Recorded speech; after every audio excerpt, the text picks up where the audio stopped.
And we are live. Live potato. And I'm Happy here birthday with to the the man, the myth, the legend, Stephen King. Oh, yeah. That's right. For those of you who do not know, while we're here tonight, The man, the myth, the legend, Stephen King. Oh, sorry. Oh, shit. There was a That's little right. bit of feedback there. I forgot That's to. okay. That's cool. We are here to celebrate Stephen King's 74th birthday today. Right?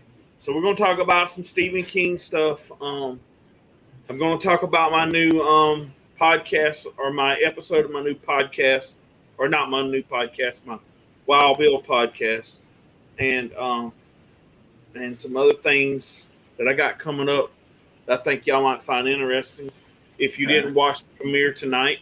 So I'm gonna kind of wait a few minutes, see if maybe some other people show up, and then we'll get into it. But we'll just hang out for a few minutes right now anyway. Nice. It's like live over that damn spaghetti. Yep. Like, Makes you want to eat some SpaghettiOs. I see. kind of does. Yeah. That's right, country fan. Happy B-Day, Stephen King. Yeah. That's so cool. You got like an actual like back scratcher type thing. Yeah. Oh yeah. Ain't got nobody to do it for me, so I have to find ways of doing it. Yeah.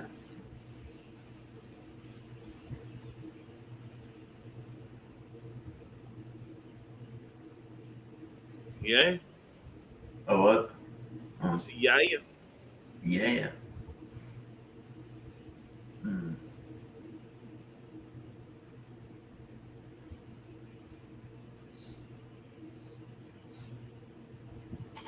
So yeah, I think Trish said she would probably be late since she had that funeral today. Yeah, that's fine. I understood that. Hmm. But Hmm.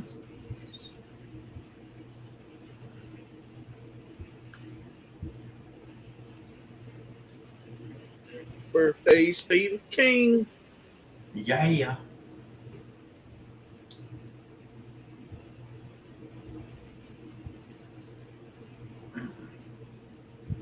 So how was your day, Alvin? Pretty good actually. I went to. I don't know. I got a call from my sister this morning, and we hung out. Like, I don't know. I feel kind of related because I don't know.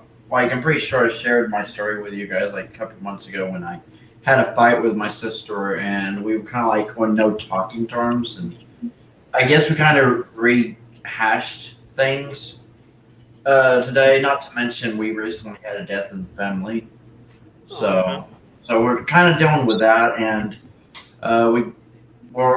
I'm not sure if it's actually gonna happen, like me and my sister, but we are thinking about going to our uncle's funeral tomorrow because it's actually tomorrow at 2. So. Oh, and look, there's Trish in the comments. She's here.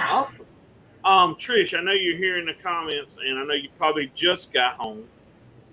So it'd probably take you a little bit to get set up or whatever. But if you want to join us on screen, you can, because it is Stephen King's birthday after all.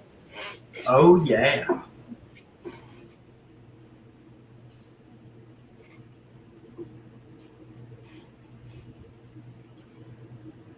Hmm.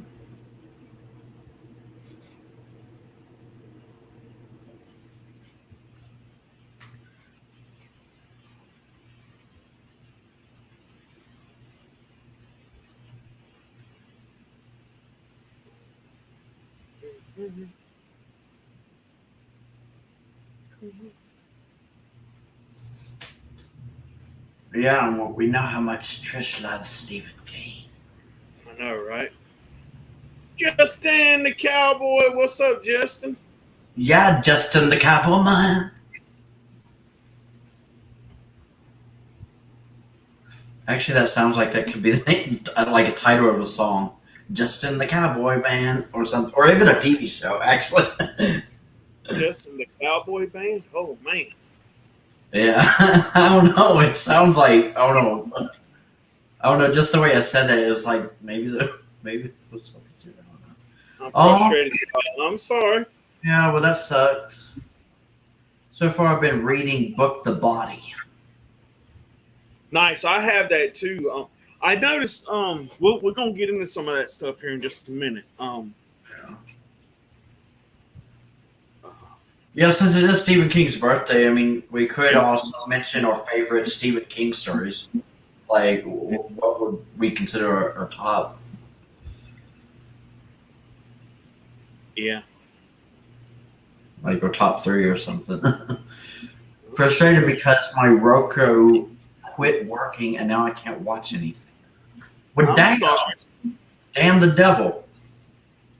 Or as country fan would say, damn it all to hell. Yeah. Devil damning. Yeah, devil damn.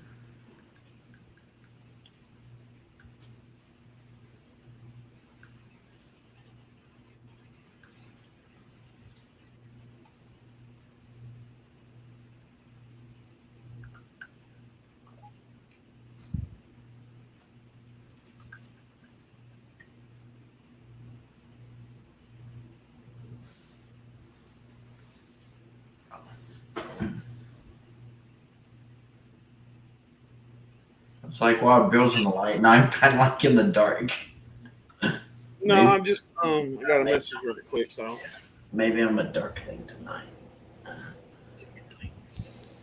Could be in the dark. Yeah. Actually, that would be perfect for a happy birthday, Stephen King, like stream, like being a darkling. Since I mean, Stephen King's kind of like the king of horror and the king of darkness, kind of, because a lot of his stories are pretty dark. I mean, where Yeah. some of them are.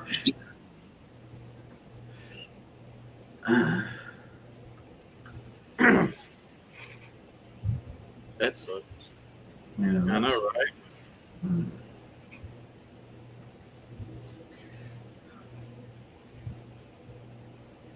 Mm.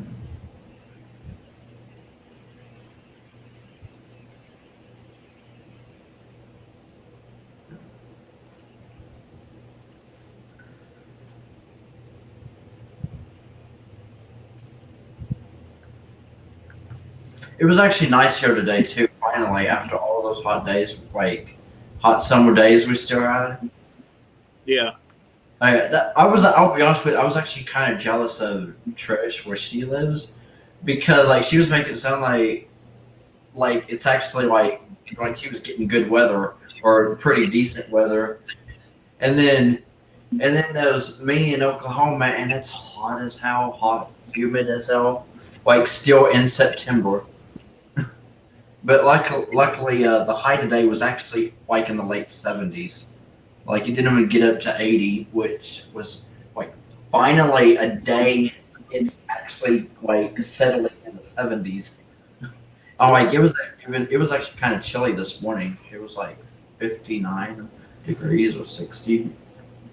Trish, so let's go ahead and start. She'll try to join us in a little bit. But first, before we do this, I got something for you today. So, for those of y'all today who didn't read my post kind of earlier in the day, I saw this morning and I thought it was funny, so I had to post it. And the question is, what is the difference between in-laws and outlaws? Yeah. So, if any of you don't know the answer to this, I just want to see if maybe one of them in the comments answer. Okay.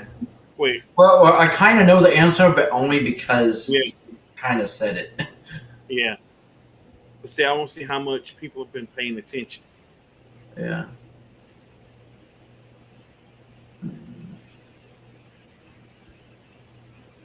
And then, Come on, people.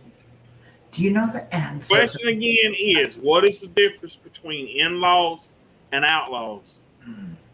Go ahead, answer it, Trish.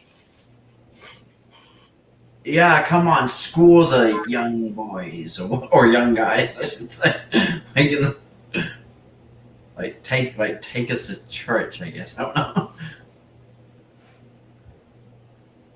Like educate us or educate them.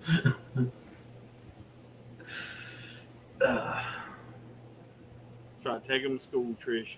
Yeah, take them to school. Well, I guess it's a better way. Take them to school, take them to church, whatever. That's right. Whatever you prefer. Yeah. Outlaws are wanted. There you go. Oh. Now you hear people always talk about their in-laws. They're like, oh, fuck, they showing up today or whatever it is. Or I don't want my in-laws here. Outlaws are always wanted. Yeah. That's actually true. Like I always see that played out in movies and stuff. Yeah. But even in my family, it's kind of the same way. I mean, where there was a few in-laws that weren't that bad, but I don't know. It's just, like I think the worst in-laws of them all is usually the mother-in-law. I think that's the one that I don't know, guys just seem to hate. Like the mother-in-laws. Yeah. It's like, oh God, does she have to come today? I know, right? I know that feeling all too well. So guys, we are here today. Welcome to my channel. I'm Bill, and we have the Wild Chipmunk Boy with us, Alvin. But anyway, today we are celebrating the 74th birthday of one of the greatest writers of all time, Stephen King. Okay? Stephen King has, I want to say he's got like over 60 books out. And, I don't know how many, the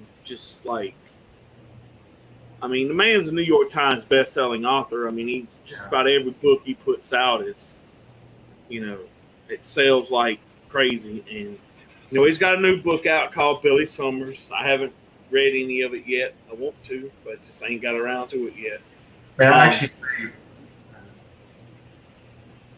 Favorite Stephen King movie? Huh. That is a good one. I'm really trying to think. I really love Shawshank Redemption. Yeah, that's a good one. I love Green Mile. And I love Maximum Overdrive. Those might be my three favorite. Okay, yeah. If I was to pick my top three, that would probably be The Green Mile for sure. I think that's actually my top. I love that one. Plus, you can't go wrong with Tom Hanks. Yep. I mean, that's the movie version, but even the book is great. But my other two favorites would probably be, even though it kind of scared me to death as a kid, I would probably say Rose Red. I mean, that whole mini series. Yeah. And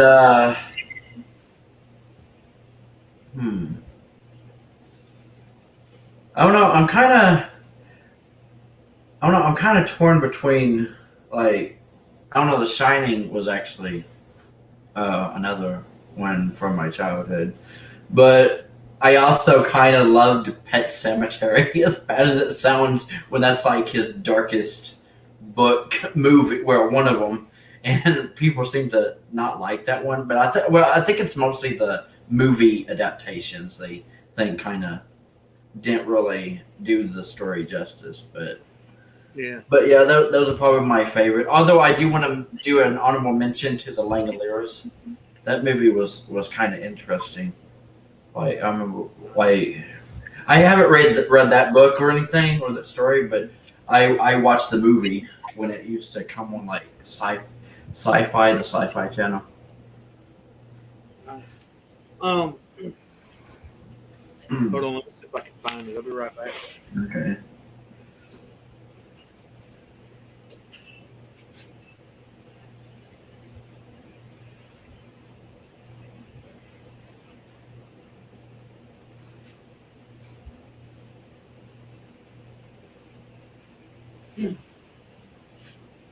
Also, I know I'm like my mom's not here and everything, but I thought I would but I already know her favorite and her worst, like her least favorite. My mom's favorite Stephen King story is actually The Stand. Like she loved both the book and the movie. and her least favorite was actually It. She did not care for it at all. Like, probably because she was also kind of scared of clowns. She was kind of like Trish, like, you better not show up at my house dressed as like Pennywise with a red balloon. Yep. Yeah. Well, an interesting fact.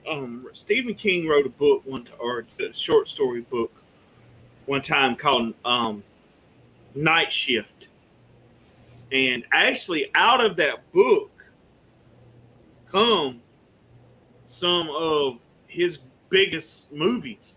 Like, I'll give you an example. Graveyard Shift came out of that. Um, Jerusalem's Lot, which is basically Salem's Lot. Trucks, which is what the movie Maximum Overdrive was based off of. Sometimes They Come Back was in that book. The Lawnmower Man, the Judge of the Corn, and the Mangler was all in that book. So, I mean, you think of the movies that were made out of stories just out of that book alone. I mean, that's well, whether they're all any good or not, that's not Stephen King's fault. But just being that kind of a writer, you put out a short story book that had those many stories adapted into movies. That is fucking awesome. And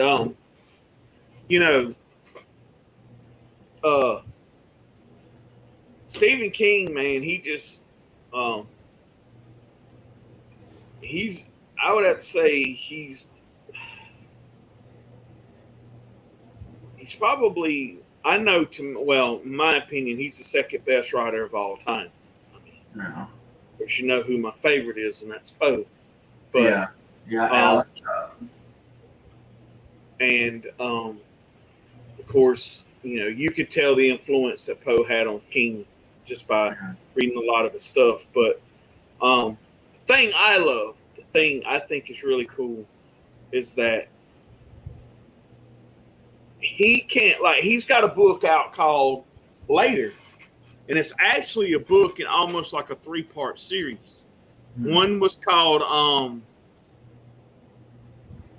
God, I forgot the name of it. One was called Joey Land, the other one was called Later, and the other one was called something Kid.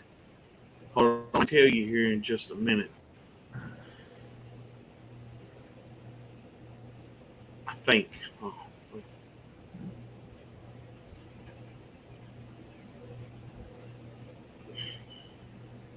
Oh wait, I almost forgot. Another one of my favorite Stephen King stories is Misery. I can't believe I almost forgot, but that's another one of my favorites. Oh my God, Kathy Bates. Oh yeah. Yeah. Actually, that's funny. Stephen King said that was one of his favorites too. Okay, yeah. I don't know. See, that's the thing. Stephen King has so many stories. I would literally have to see a list in front of me, what's my favorites. But I was just kind of saying them from the top of my head, and I forgot that one. So, yeah. So I guess you have several favorites. So I'm gonna show y'all something right quick on here. The other book was called Colorado Kid, but it's all detective stories written by Stephen King. And I'm gonna share this right quick, and I really think this is cool. And I've been wanting to get the Later book anyway, but since now they're coming out with this, I might just go ahead and get a 3. And it is the Stephen King hard case crime box set paperback. It's coming out September 28th. Ooh. So it's got it comes with, I'll read it off thing because it's kind of hard to read here, but it says the complete hard case crime Stephen King collection featuring the best-selling titles The Colorado Kid, Joey Land, and the newest novel Later, plus exclusive art cards. So it looks like it's going to be really, really awesome. And I'm thinking about getting that because those are the 3 books that come in the series there. I don't know if that's going to be. Oh, that's exclusive art cards, which are pretty cool. So they're like different covers of the books or whatever. But I just think that's awesome. And yeah, I mean, Stephen. That's one thing I've always said about Stephen King, man. And people don't understand. Stephen King can write anything, and he can't. He just not horror, man. People know him for his horror, and there's nothing wrong with that. But he was such. I mean, and kind of if you kind of look at it too, people like here's what people don't understand, and so and I know this stream was about Stephen King, but without it, you can't. Without we're talking about Stephen King, you can't talk about Poe in this instance. Like, okay, anybody's ever read Murders at the Rue Morgue? Murders of the Rue Morgue was considered the first detective story. Okay, and a lot of people believe that you can't get 100% actual proof of this. But a lot of people believe that the characters in Murders of the Rue Morgue by Edgar Allan Poe was the basis for Sherlock Holmes. Oh. I've heard that more times than one. And then I mean, so you think about something. He wrote that, and then and it just proved to you too, like I was saying, that people can write. They're known for their one things, but they wrote so much great stuff that it's it just defines their career. And like with Stephen King, man, I believe he has a little bit for everybody. I mean, because the Gunslinger's kind of considered a Western in a way, to a certain extent, or at least has like Western elements in it. You could. He actually put out a lot of people don't know it, and I actually have it, and I don't know if I have it on here or not.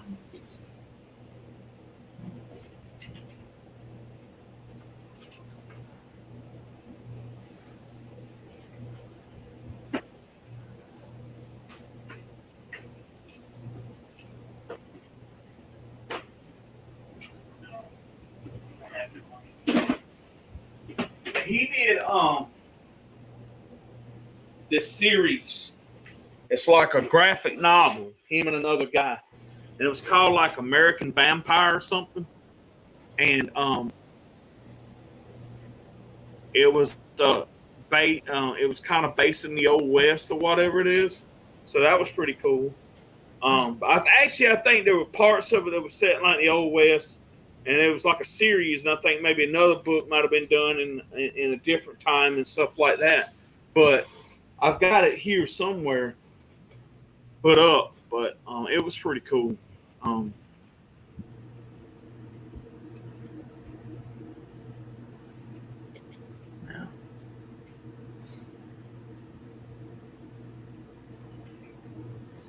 Now, I'm gonna tell you something.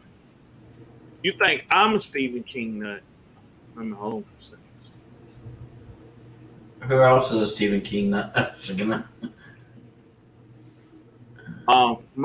My friend, which I call him my brother, my adopted brother. His name is Lee.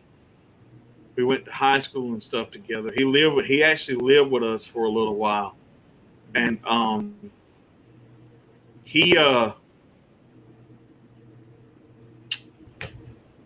was a huge Stephen King fan. I think he had just about every book Stephen King had written up to the time. He had, I think, up at the time, he had like every Stephen King movie that ever came out. I mean, this guy was crazy over Stephen King, and it was awesome.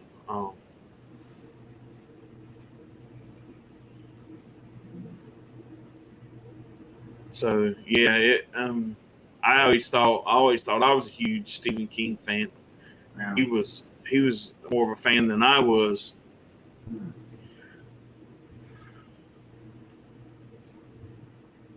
I'm Cowboy Justin. But yeah, other Stephen King stories were actually well, I know for a fact she loved the movies, but I was gonna say other Stephen King movies my mom liked was Carrie and Crichton. Cool. That's the one I was talking about. The graphic novel. It's called American Vampire. Oh, okay. Stephen King and a couple other guys or whatever. Mm. Yeah, it's like part of it's Old West, and then the other part's like I think like based in the 20s or something like that. It's supposed to be like different volumes. I only have the first one, but I want to get the rest of them.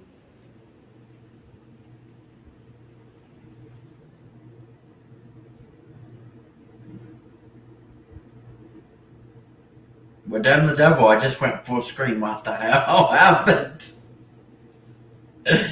Sorry, I hit the wrong damn thing. I was wondering if like a streamer kicked you out or your Wi-Fi just went or something. No, I was trying to exit out of Amazon, and I hit the wrong one. Oh, well, damn. All right, devil, damn, and demon dude. Damn the devil, demon dude. Giggity good. So here's what I wanted to get into.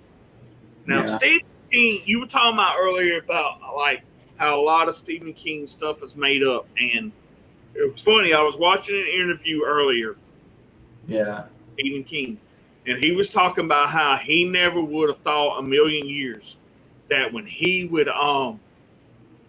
wrote Stand about a virus or kind of like a flu virus that would take over the world like it does and kill so many people, hence the coronavirus, that he never would have thought in a million years that something like that actually would have happened.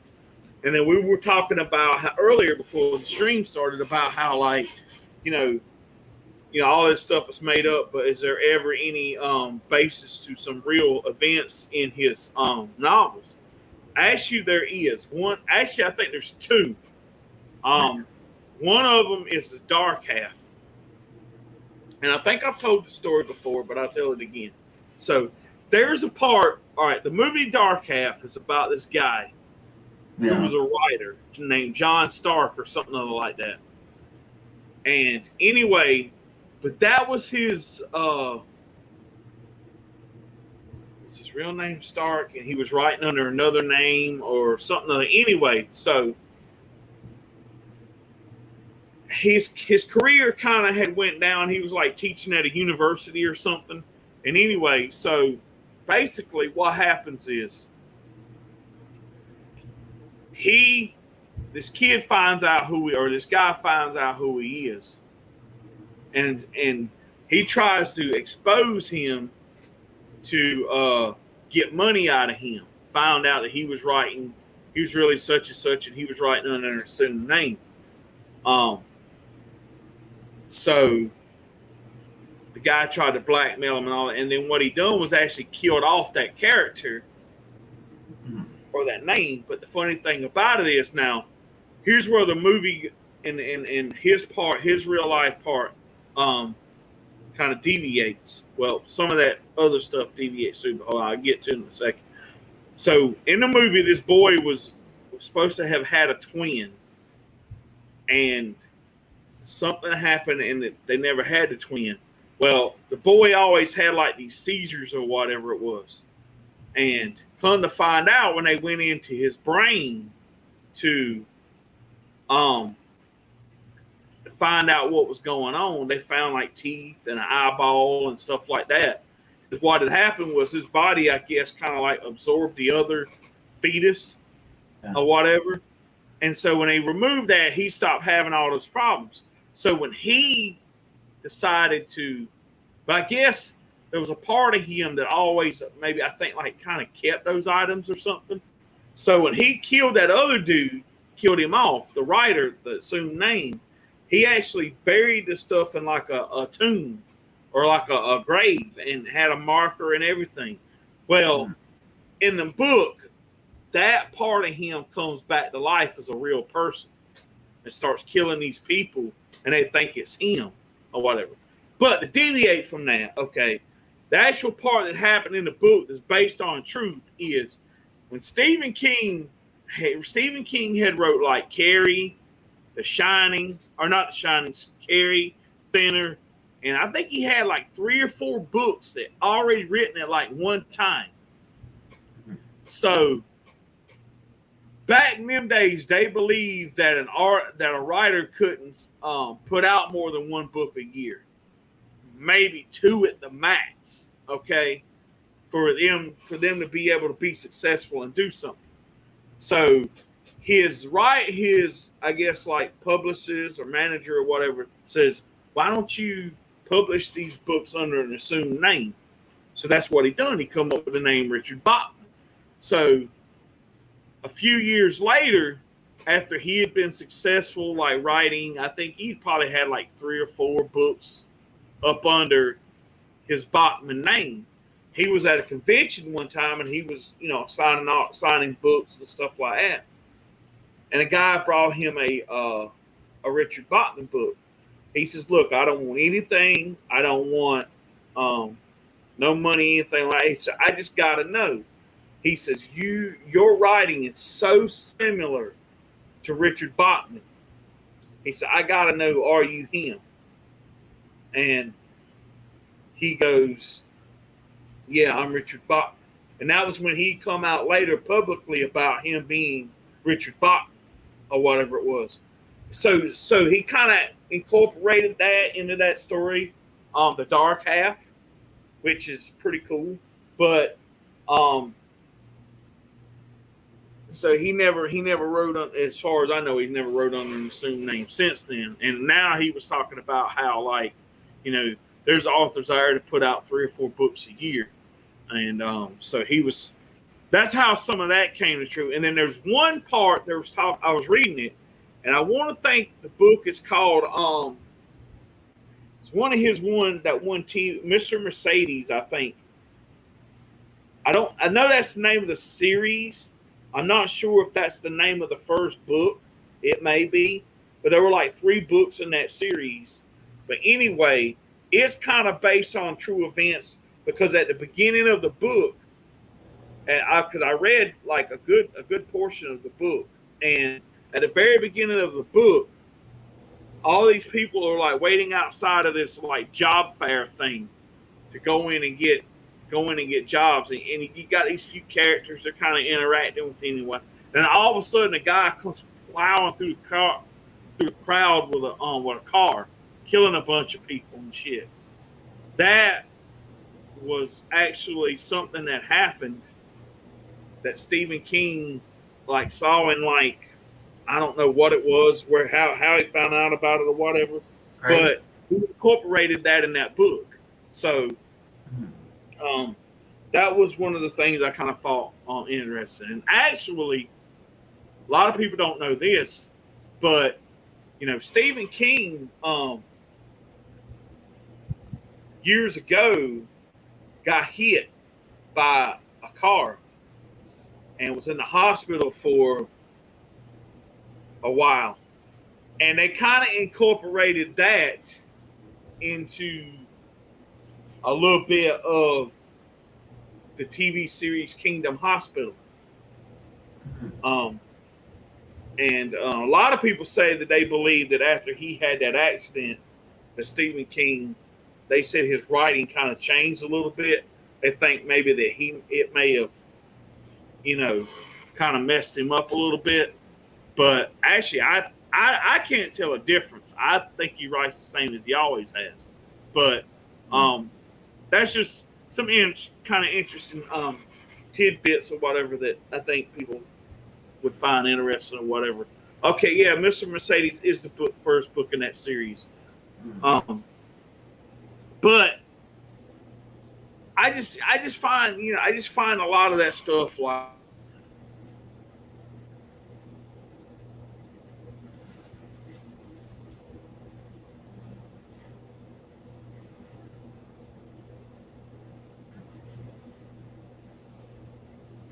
and one of the coolest things I have ever seen, though, is in the movie Rose Red. Ooh. When they're in that haunted house. Yeah. And they got this one guy, and he's kind of like a nerd, and he's like obnoxious, and he's just an asshole. I'll be honest with you, he's the most annoying character in the whole movie. Right? Okay. So I mean, also his mom, wasn't that the guy that had the mom? Like that, like him and the mom was kind of annoying at times. yeah. Okay. Yeah, because he was like a mama's boy. He's like, I gotta do what my mama wants to. Oh, I hate that. Yeah. Like, you know, he hated his own mom though. Just yeah. And so the funny part about it was, for those of you who don't know that ain't seen it, so this guy is bitching about how hungry he is. So the woman that's doing this whole thing says, all right, we'll order pizza. So she orders pizza. Lo and behold, everybody knows a lot of his movies, not all of them, but a lot of his movies, Stephen King always plays a little small cameo in it. So when a dude knocks on the door and he opens it up, and he's like, yeah, pizza delivery or whatever, and the guy's talking about, he said, man, this is a cool house. He's like, is it haunted? He's like, yeah, it's haunted. A pizza delivery man who asked too many questions, and he slams the door in Stephen King. And I'm sitting here like, oh, hell, I know the fuck you just didn't do that, right? Yeah. A little while later, he hears another knock at the door, and when he goes and answers the fucking door, he has his hand, and it gets caught in the fucking door, and it cuts off like 3 or 4 of his fucking fingers. And I said, see what happens when you fuck with Stephen King? You know? Yeah, calm as a bitch. That's right, bitch. You don't mess with my mouth so hard, expect not to get fucked up. But since we were talking about Rose Red for the moment, I remember how you said, because I know that Stephen King has like to base off like some of his stories off a real event or a real thing, but he's like comes up with his own stories. I think there was a story behind like his concept for Rose Red that he actually did base it on a real so-called haunted house. I think it was called the Winchester House. Yeah. Yep. Like, and I know some people actually drive by it and try to like you can look up videos on YouTube. I mean, I'm pretty sure of people driving by the real Winchester house, being like that's the house that Stephen King based Rose Red on. Yeah, pretty much. It's the I guess they call it Old Lady Winchester or Widow Winchester or whatever. Yeah. You know, it's kind of like that the house was never really complete. And when her husband died, the guy that came up with the Winchester rifle or whatever, when he died or whatever, she kept building onto the house just to kind of like, I don't know for what reason, but they said there's fucking staircases that go to fucking absolutely nowhere, doors that open up to nowhere, or hell, there may be a damn wall and there's like a door at like in the middle of the fucking wall or some shit like that. Just shit, I think, just so she could, I don't know, they say she kind of went crazy after that. And then they say they say the place is haunted too, so I don't know. But. Yeah, I don't know where they said that. I mean, like, even though Stephen King based one of his stories on that actual house, yeah, some people like it. Like, I think there's still a legend behind that actual house that it actually is haunted, or at least some people claim it is. I don't know if like Stephen King like had ever like actually been in the house or like tried to prove like or ghosts are actually real, but I'll be honest with you, one of the creepiest things about Rose Red, where they had some like flashback sequences, which I will be honest, you did like give more backstory to the house where in the story of Rose Red. But one of the creepiest things was I think they had because they were trying to detect ghosts or something. They had like some counter, or there was some counter there that would like say how many people were in a room. And then when the things like started like, I don't know, like it said so many people were in the room and there was only like 3. It was like, so the other people ghost. Like, I want to, it kind of added to the creep factor in that movie. Awesome. Oh, that's awesome, Country Fan wrote. Yeah, that's awesome. Yeah.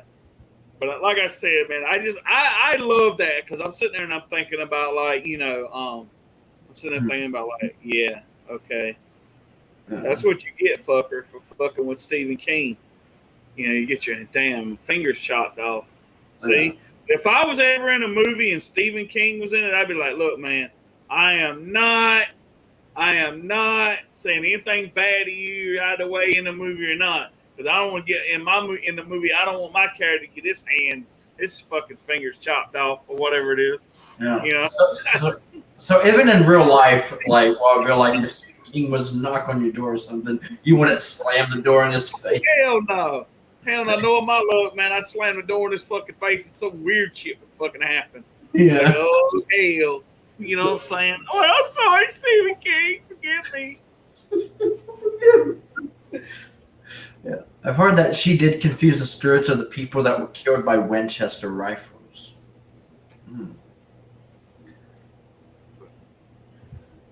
I'll be honest with you. I think I've heard the story or read the story like based on like the Winchester house, but it was like many years ago because I've always been fascinated with Rose Red. And when I found out that Stephen King actually based Rose Red on a real like so-called or supposed haunted house, it really fascinated me even more, which is kind of crazy. Might not be what some like most people probably don't know about me is the fact that I actually have been fascinated with supernatural stuff in the past.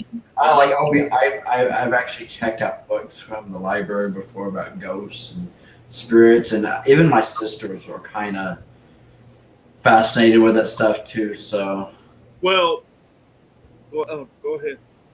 I mean, it was pretty much.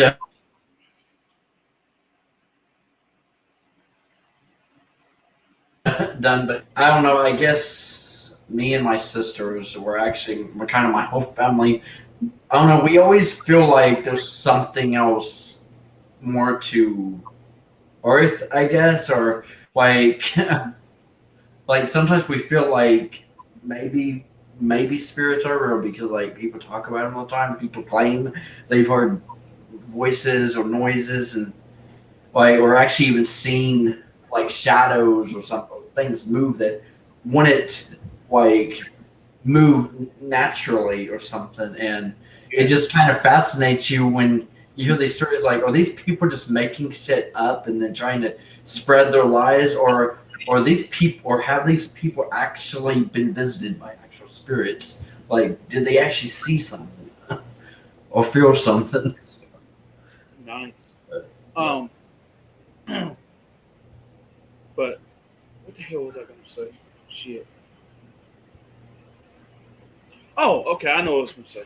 So, for those of you who don't know, today I had my podcast was actually my Wild Bill's Media in the Arts podcast. It was based on a Stephen King movie called Maximum Overdrive. Okay. Now, a lot of people don't know, but Firestarter, Cat's Eye, and Silver Bullet, which is based off the short story book Cycle of the Werewolf, were all filmed in Wilmington, North Carolina. Okay. Because of Stephen King, well, actually, it's kind of Stephen King and Dilo De Laurentiis, because at the time he had just got done doing Dead Zone, which was filmed in Canada with, had Christopher Walken in it. They were looking for a location to film the movie Firestarter with what's that chick's name? Demi Moore. No, Drew Barrymore. I'm sorry, Drew Barrymore. And they wanted to do it in Virginia, but for some reason they couldn't do it in Virginia. So they were looking for somewhere that had houses and the look of the place they needed for in Virginia. So they found it in Wilmington. And by doing that, they rented out bought this old warehouse and turned it into a studio. Well, that became North Carolina's, the North Carolina Film Corporation. And then it was kind of like, but it was ran by like Dino De Laurentiis and whatever, and his production company or whatever. And it was kind of like their studios. And then eventually it got bought out by UEE, and partnered kind of like with Screen Gems. But anyway, so basically, because of the popularity at the time that a lot of the Stephen King books were bringing, it actually turned Wilmington into a movie hub. And you've seen all the stuff that's been filmed there. I mean, just like mega movies and TV shows. I mean, I give you a handful. The Crow was filmed there. Parts of Iron Man 3 was filmed there. The TV series Dawson's Creek and One Tree Hill was filmed there. There's been a lot of stuff that's been filmed in Wilmington that people just don't know about. But you kind of have to credit it to Stephen King and them guys because of his movies and stuff, and he had some hand in, especially in making Maximum Overdrive. They pretty much built the Wilmington area, made it what it is today, and they don't really get the kind of credit for it they deserve, but it's the truth, and I mentioned all that in my podcast and everything, but I don't know, man. I just think that Stephen King is just an extraordinary guy who I'm not always happy with his political views and stuff, but I don't give a shit about that at the moment. I just, I care about his writing and everything, and the guy puts out great stuff. Now, I will say that, a lot of the shit that comes out as far as movie adaptations of his stuff, I'm not so highly thrilled with all the time, especially some of the remakes that they've done. But speaking of that, like Stephen King is also like, Stephen King hasn't always lived in Bangor, Maine.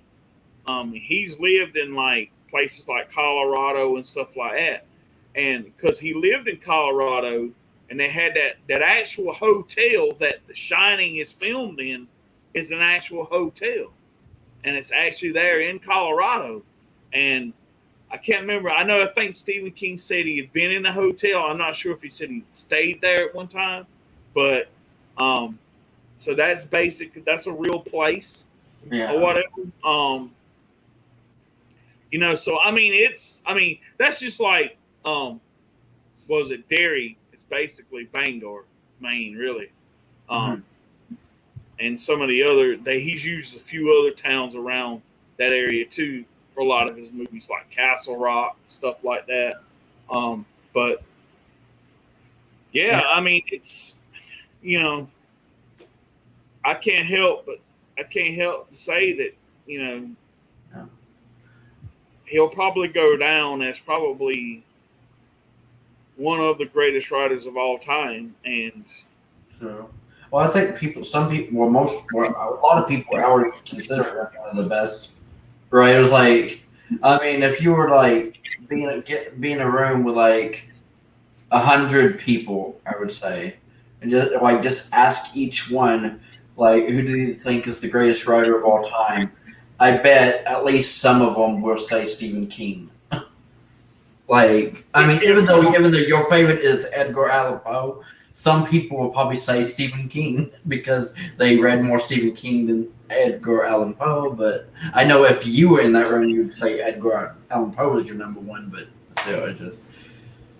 Well, here's my thing. I'd say Stephen King is my second, but if I had to really put it, they're probably a tie for first. Oh, okay. So it's like close. Then yeah. I mean, it's just that the only reason I think. See, the problem with Poe was Poe never got famous until after he died. His work. Like, I'm gonna tell you what, right now. If Edgar Allan, it's impossible to live. Well, I'm not saying it's impossible to live that long, but if he was alive today, right, Poe would be a very rich fucking man today, because all the stuff that sold, his stories have sold, way better than they ever did back when he was alive. So. I mean, my thing is, but I always told people, and this is what's funny. Yeah. Now, I've never been, ever afraid. I don't care what kind of book it is, unless it's some like maybe witchcraft shit or something. I've never been afraid. I've never been afraid to open up the cover of a book and start reading it. Right? Okay. Yeah. But I'm gonna tell you what, and I've told somebody this one time before. I said, if you could bring Edgar, if you could take two writers and put them together and set them down in a room, and it didn't matter how long it took, and they could collaborate together, I don't know if I would have to be brave enough to read what Stephen King and Edgar Allan Poe could come up together with. Wow. Them two guys would probably write the greatest thing that ever existed to man, except for the Bible. Yeah. I mean, I don't know, man. I would just be like, yeah, I don't know if I want to read that or not. I mean, them two minds. I mean, both are geniuses, don't get me wrong, but just the stuff they could come up with and stuff, I mean, it's just wow. Yeah. But yeah, when it comes to Stephen King like movie adaptations, I would say that most of them seem to be like hit or miss. Because some of them don't do the stories justice and everything. But I know there's a few that I think the movie adaptations were actually really interesting, and I think may have done the stories justice, even though I haven't read all his books or anything. But like for example, I think some of the greatest like Stephen King movie adaptations they've made, I would probably say some of them off the top of my head would probably be like The Shining, Misery, The Green Mile, and 1408. Those are probably my four favorite, like just based on the movie adaptations. Even though I already said although Rose Red, like I said, that one's like a given to me. I mean, personally, I love Rose Red, they said that one of the best adaptations from book to film of Stephen King's was The Green Mile. That it was kind of the closest to what the actual books and stuff was about. Yeah, but The Green Mile was really just I don't know, it was basically fantastic. I gotta say that's probably one of my favorite movies of all time. Like if I was to do a top 10 list of my top 10 favorite movies of all time, not just Stephen King movies, but actual movies of all time, I think The Green Mile would actually be my top 10. Yeah, because I like that movie that much. I'm going to say this, and a lot of people, I don't know if people really notice this or not, but a lot of the same actors that were in one Stephen King movie have gone on to do other Stephen King movies. I'll give you an example. The guy, Tom Hanks was in The Green Mile. His best friend there, the one guard there. Yeah. People don't remember this, but he was the pilot in The Langoliers. Oh, now it makes me want to go watch The Langoliers again and he was also in Hearts in Atlantis. Oh, and he is the voice of the Revival audiobook. And so also, let's see, there's a few more actors too.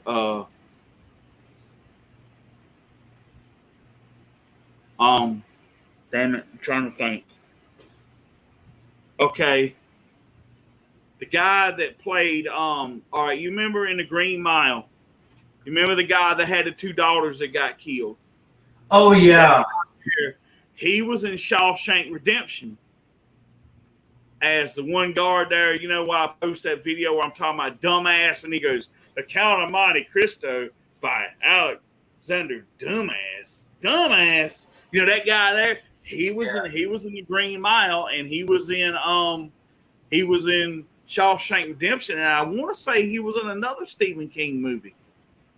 But I can't say that 100%.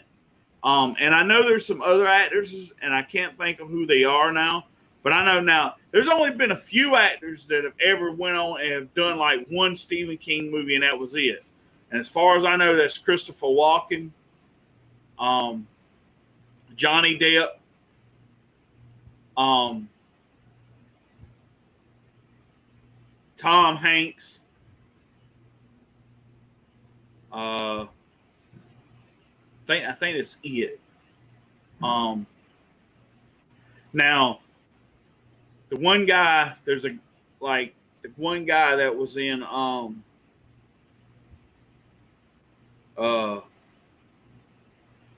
The Dark Half was the main actor in The Dark Half.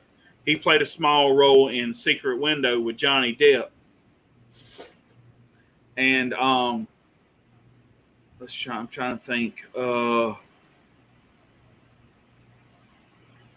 I know there's been some other actors. I can't pinpoint who they are, but they've been in several Stephen King movies and everything. So that's pretty cool. Like a lot of those guys wind up being in, several of his movies and stuff, and that's cool. Yeah, like I know, like in a way, I feel like I know why some people probably only did one Stephen King movie, and that was it. Maybe it was actually too much for them. Like it kind of like traumatized them or something, depending on the story. The reason why I say that is because like not many people know this, but if you look up videos online, like fun facts about like Stephen King movie adaptations or about certain movies, like The Shining, for example. If you were to watch a video on like facts that people probably don't know about The Shining, like a movie adaptation, I think I heard that the woman that was in the movie The Shining, Shelley Duvall, I think is her name, like the actress, that she actually got traumatized while filming the movie. Like some of her screams in the movie were actually real. Like trying to get away from Jack Nicholson's character, like saying like get away from me. Like that was like some real epic method acting from that actor there. Like she actually really, Jack Nicholson. Mm-hmm. Jack. Oh.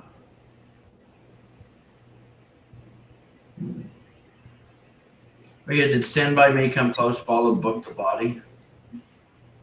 Stand By. I'm not sure yet. I haven't got done reading The Body. I do have it. I bought it here probably about a month back. Okay. Oh, and speaking of that, I'm glad you said that, Country. Okay, I've noticed here lately that there's been, and they always do this, but they've always been a resurgent or re-release or reissues, however you want to call them, of Stephen King books. And I'm not saying that's a bad thing because,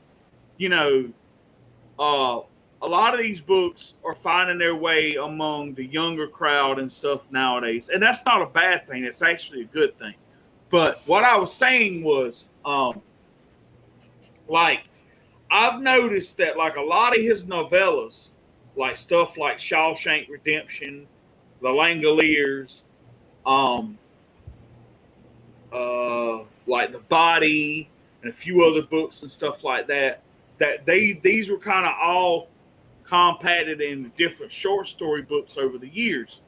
Well, they're finally actually starting now to find their actual single releases, which is really cool because that's what The Body is. It's not really a novel; it's more of a novella / short story, but it's big enough to put out and be called a novella. Welcome back, Trishy Wishy. And so now they're doing that like with the Shawshank Redemption. They're doing that with I think the Langoliers. They're doing that with some other books of his and stuff. And I do want to try to pick up a couple of them, like the Shawshank Redemption and stuff like that. Because believe it or not, guys, I used to be a member of the Stephen King book club, and I would get like a hardback edition of books about like once every month or every couple months, something. And Man, and then they did away with that, but that was awesome. But I've got I wish, and most of my Stephen King stuff is at my sister's house, put up in her building, and I got to get all that stuff out because what I want to do is either buy me a bookshelf or build me a bookshelf somewhere in here, and put some of my Stephen King and Edgar Allan Poe stuff on there, and maybe one day I'll show you my Stephen King collection. that would be awesome. That would be nice. Yeah. They got. I how do I want to explain this? I'm not. I could probably, if I was into Kindle, okay, or ebooks or whatever you want to call them or whatever, right? I could probably get my hands on every Stephen King book ever made. But I'm not a digital person. I've never been. I wanted to tell y'all something, and I don't know if Trish has heard about this or not. But there's a story out, and I think it's through Humble or Hubble or something like that, and it's all for charity. But I think it's a short story, and it's called the Red Screen or whatever. And I got an email here about it about a few weeks back, and I've been meaning to tell her about it, and I keep damn forgetting. But anyway, you could go on this website and like download it, but I think I think the least they ask you to pay for it's like $5 or something. But the all the money goes to like a charity or something, and or whatever. And then I was reading the other day, somebody asked Stephen King, was he planning on finishing The Plant?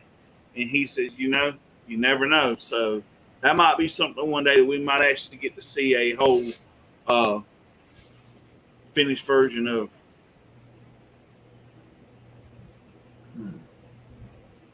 Awesome. Happy about it? Oh, yeah, of course I'm happy about it, always. Yeah.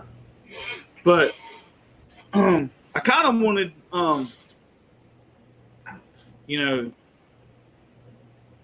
I just wanted to come on here and talk about Stephen King because it's his birthday and everything. And, the guy's been a huge influence on me and in my writing career. True story. The only problem, I'm going to be honest with you guys, the only problem I have when it comes to my writing is two things: being inspired and being lazy. I just don't have I just can't sit here anymore and type like I used to. I find like a nuisance in that, I guess, is what I'm talking about. I had thought about one time getting that Dragon software where you speak into a microphone and it types everything that you say or whatever. I had thought about getting that one time. And then I had thought about one time just writing my stuff out by hand and paying somebody to type it for me. I have thought about doing that. So I don't know. I can understand that,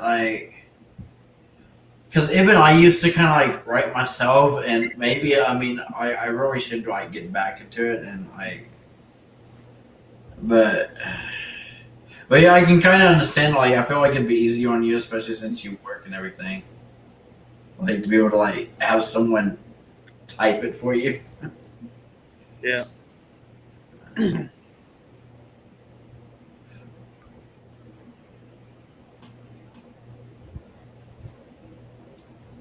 But I was going to say, Trish, if you wanted to and you wanted to come on screen and you wanted to talk a little bit about Stephen King, that's cool. If you don't want to, that's cool too. I understand that. Yeah. But yeah, I just, I was like, when I found out it was his birthday, I was like, damn, I got to at least do a little small stream just to kind of talk about him and honor him on his birthday and everything. So, yeah. So does that mean you don't know how long you're going to be streaming tonight? No, I probably won't be streaming a whole lot longer. Maybe I'd say maybe 10 o'clock at the latest. Okay. So basically another hour, I guess. Yeah, that's it. That's if I get, and that's if I get tired before then. If I get tired before then maybe, I may be ending it before then. But Oh, she said Wade stepped away for a second. What did you say? What did you say? Wait, Oh, I was saying that if you wanted to come on, because I know how big of a Stephen King fan you are, and I was going to say, if you wanted to come on and talk about Stephen King, it's cool. If you didn't want to, that's cool too. I understand. I know you've been through a lot today and everything. But no, I was just saying that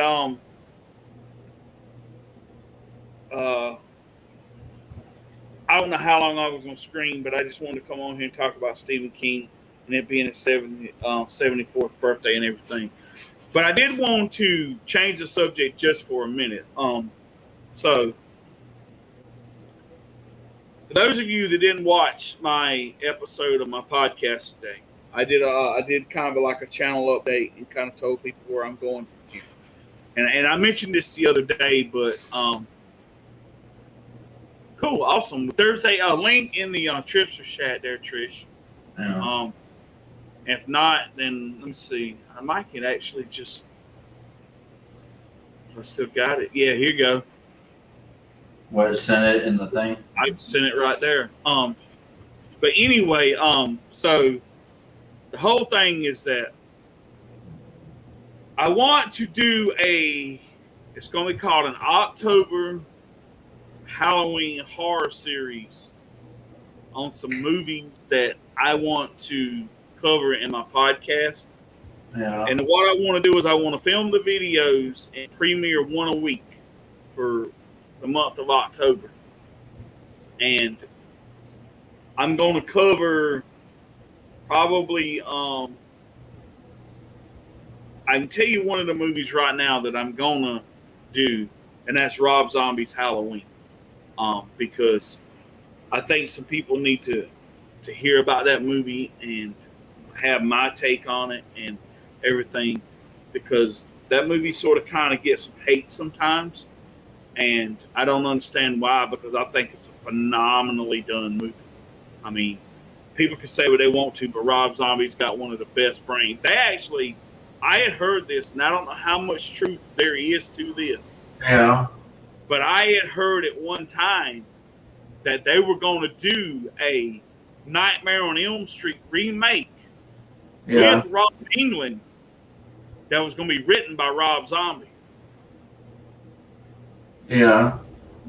Because a lot of people love how he does his horror. I mean, it's just, the man is I think he's a brilliant fucking mind. I really do. I mean, he's not a novelist, but if he was a novelist, man, I tell you, he might would give Stephen King a run for his money. Yeah, that's crazy. I'll be honest with you. I had to look up, because when you said it, Rob Zombie's Halloween, because I couldn't remember what Halloween movie you were talking about. But I had a feeling, so I looked it up, and I was like, oh my god, that's the Halloween movie that gets, so much hate. And I was like, I'm surprised, you probably actually like it. But you know what it is, though, man? It's no offense to anybody, and I don't mean this by any disrespect. Yeah. But there's a lot of people out there that are just so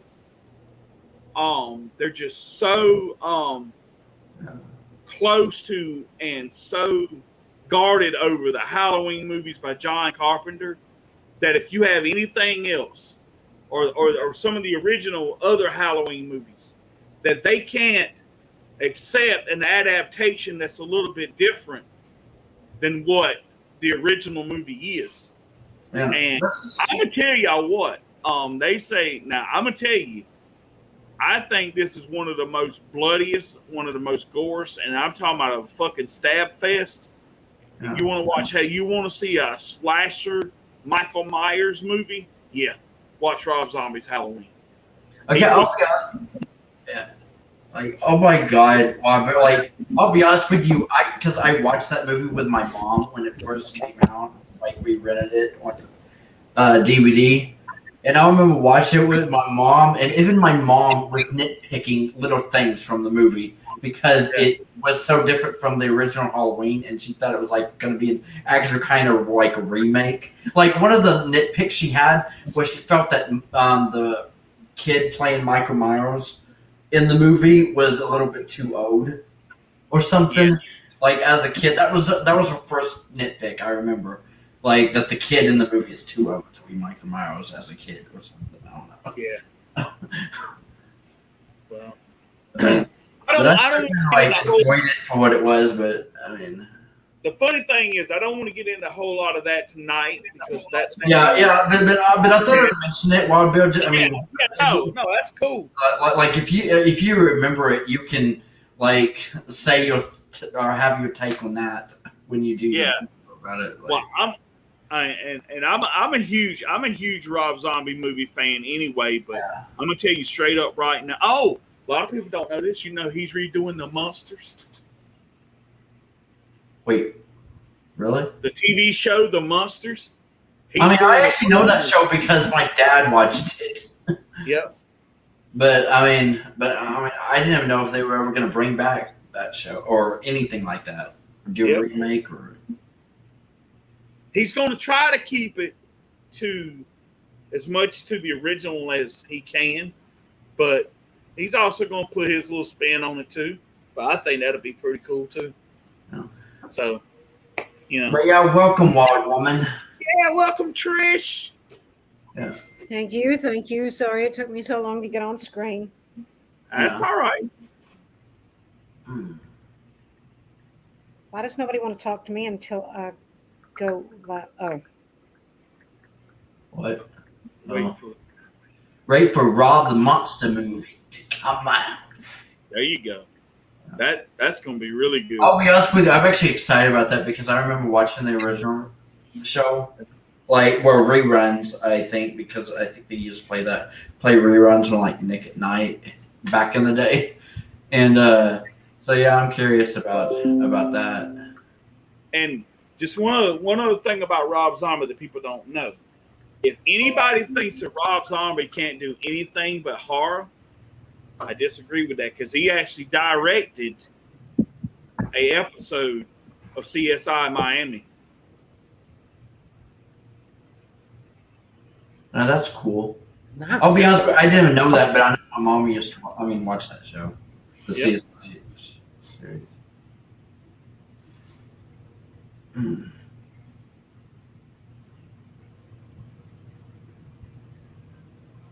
And people don't realize this, but that's actually his legal name now, Rob Zombie. He changed it. It's actually like Robert. That's pretty awesome. Like That's actually pretty cool. Yeah. Like to actually legally change your name to your stage name. That's actually pretty cool. Well, you think about it. Think about this. John Wayne, his real name wasn't John Wayne. It was Marion Morrison. Oh yeah, that is true. Because if you've ever watched the Rocky movies, right? Yeah. Rocky V, that guy that betrayed Rocky, that young guy that he was training in there. Yeah. John Wayne was his great uncle.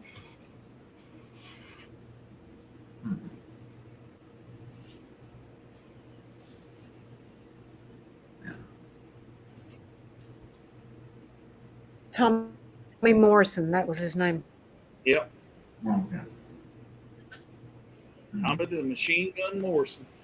Oh, he directed a music video by Ozzy Osbourne. What Country Friend said. I didn't know that, but I mean, you're a bit much bigger Rob Zombie fan than I am, so. Yep. Hmm.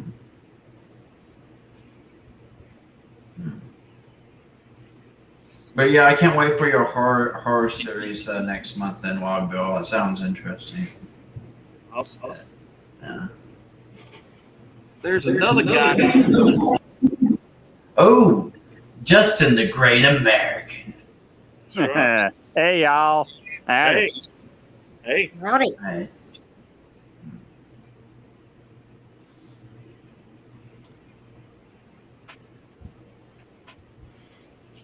How y'all doing tonight? All right. Yeah. Doing all right. So. So I'm going to open up the floor to Wild Woman. Let her say what she wants to say. Well, as far as I'm concerned, Stephen King is arguably the greatest writer of all time.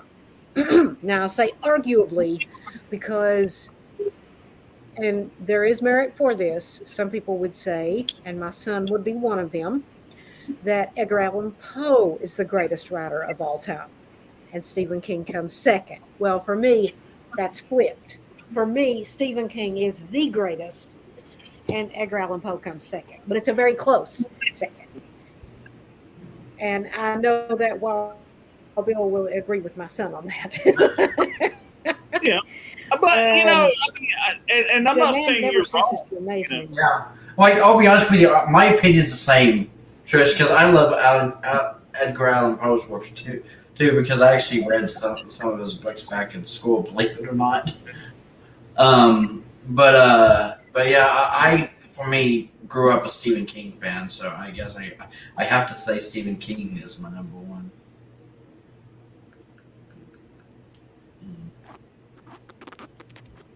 Now,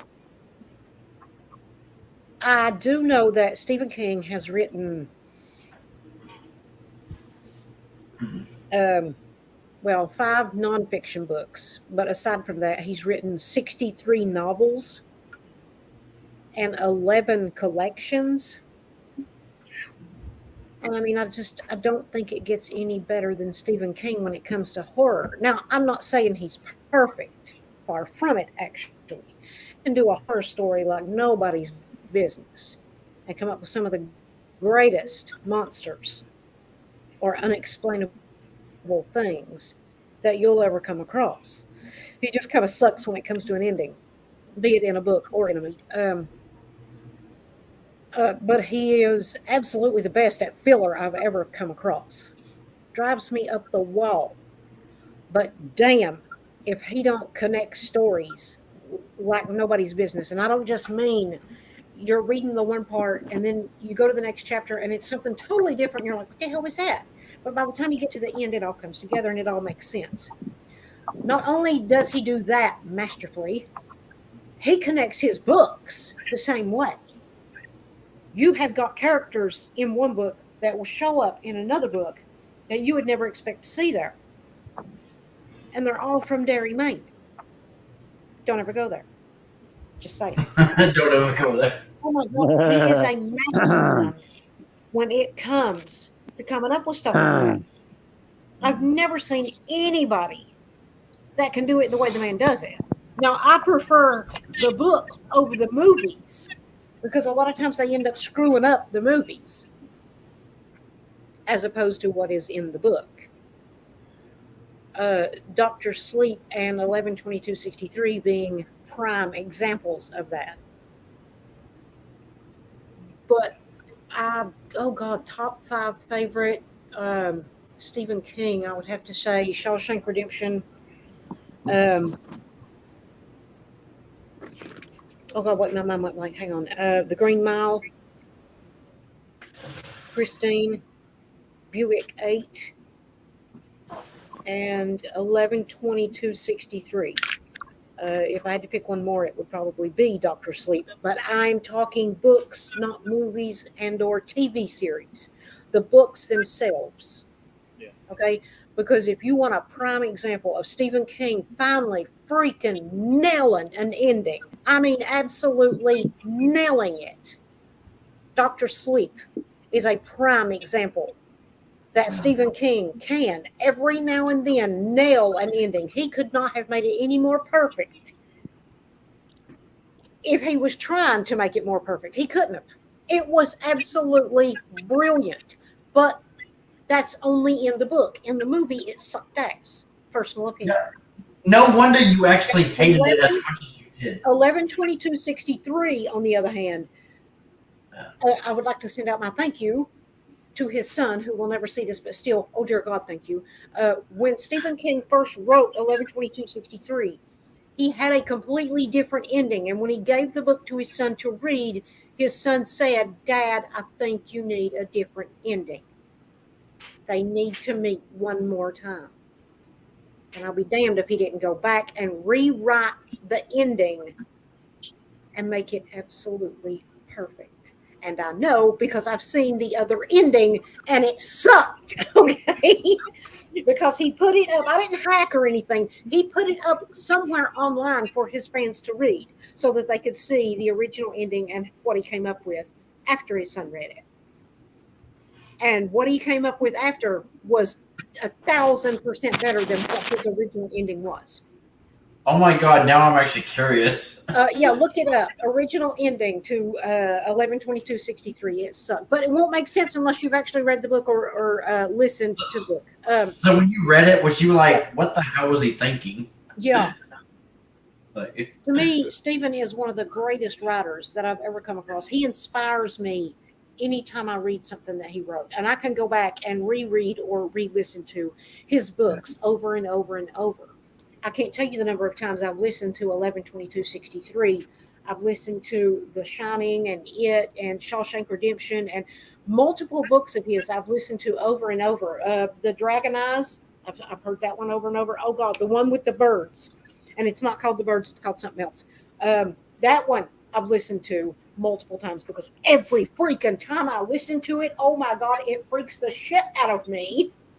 And I will walk outside and those birds will start landing because we have little droves of birds that come and land in the yard and eat all the time, summer, winter, whenever. I can be listening to that book and no matter how many times I hear it, when I'm listening to it and I stop it to go outside for something, when those birds start landing, I'm like, ah, shit.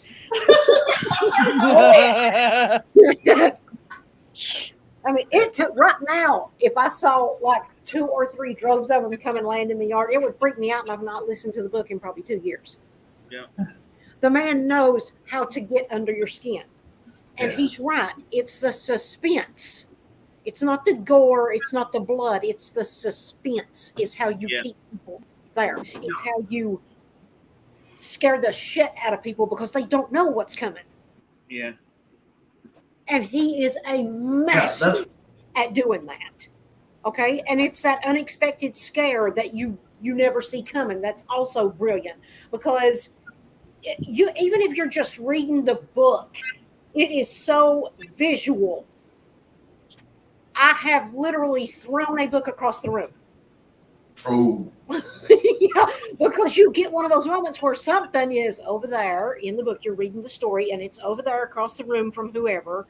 And then they turn, and then they turn back, and it's like right there. I swear to you, I have actually gone, thrown the book. He is a master at scaring the shit out of people and doing it without blood and guts and gore. And the fact that he has written 63 novels and still going, and he's 73 years old, blows my mind. And I hope he keeps writing right up until the very end. And I hope he has 100 more books published before he dies and many more after. So, Stephen King, thank you for the stories. Thank you for the movies. Thank you for the inspiration. And happy birthday. And I have to ask you a question. And it's also an audio book that me and you've listened to together multiple times. And that's The Revival. But I wanted to ask you what you thought about the ending of that. Oh God, it's been too long. I'll have to go back and listen to it again.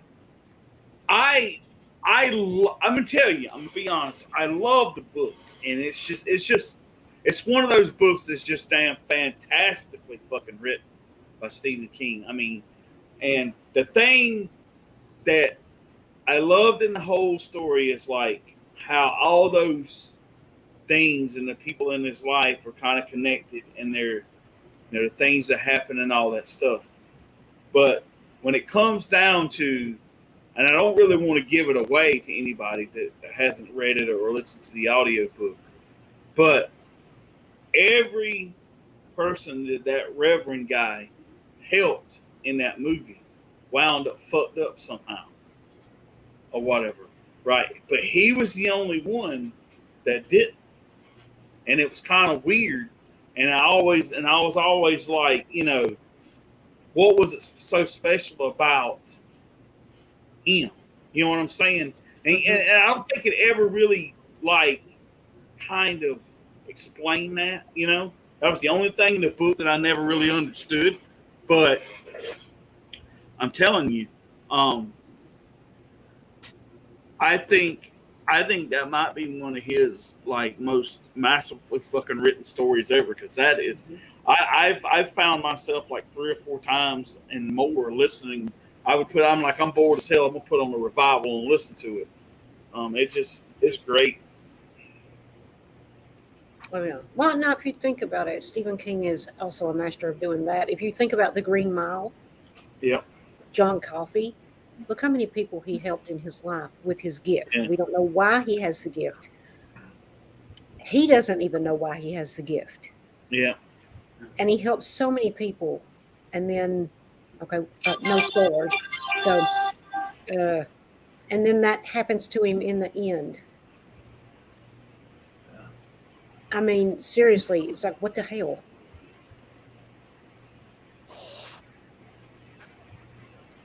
Very true. He's such a good person. He does so much good in the world. He's miserable, but he does so much good. Yeah. And look what happens to him in the end, and it just kills me. Yeah, it actually kills me too. Like, For anybody that doesn't know, I'm not going to say, because no spoilers. yeah. Right. If you want to know, you got to go read the book or watch the movie. Because you want to talk about a good interpretation, that was a damn good book to movie interpretation. Yeah, I was wondering, like, I mean, what you thought of the movie adaptation of that, Trish? Because That was a damn good movie. Okay, because I think I watched the movie before I read the book, and it got me interested enough that I went, okay, reading the book, definitely reading the book. I think what happened was when it first came out, I didn't realize it was Stephen King. So I watched the movie, and at some point realized, oh my God, that's Stephen King. Holy crap, okay. And I went and got the book, and I mean physically read the book before my eyes went bad. And oh my God. And there it went. I don't know what the hell I was going to say. It'll come back to me in a minute. Go ahead. I was going to tell you, I know one movie because this actor is in it, and it's the only movie of his he's ever been in, and it's probably the biggest star he's ever had in one of his movies, that people did not know that it's a Stephen King movie, and that's The Running Man with Arnold Schwarzenegger. oh, Because yeah. it's, when it comes on, it says movie based on book by Richard Bachman. Oh, nice. Oh, Yep. Oh, I know what my point was going to be now. When I watched the movie of The Green Mile and then went back and read the book later, it blew me away how close to the book the movie really was, because you almost never get that. Yeah. They usually end up adding a big bunch of stuff or taking a bunch of stuff out that didn't need to either way. But it was almost like they almost took the book, if I'm remembering correctly, word for word. It was the perfect interpretation. Yeah. Huh. When I read the book, there was only one scene. As I read the book, there was only one scene where I went, oh. oh damn, they should have put that in the movie. You know, because it was just an overwhelming moment for me. Yeah. But I know they can't put everything in there, and if they had to cut something Yeah. for time's sake, I guess I would say okay, I can kind of understand why. Yeah. I'm okay with it because they got so close to making it exact. So it was like almost near perfection. Yeah. Yeah. Well, that's what I was saying about the movies. So either hit or miss, and the Green Mile definitely was a hit. Like both book and movie. Yeah. So, Oh yeah. See what I I like- love. Green Mile and Shawshank Redemption. Yeah. What was that, Justin? I was going to say, if y'all are done, I'd like to add to our conversation. Go ahead. All right. Well, while I've never been a Stephen King fan, for the past 2-3 years, I've been a fan of another author that I like called Michael Crichton. Don't know who he is. He is actually responsible for the Jurassic Park franchise because of his 2 books. And let me tell you, the books are a lot more brutal than the Jurassic Park movies. Michael Crichton. Is he the same one that did The Firm? That I don't know.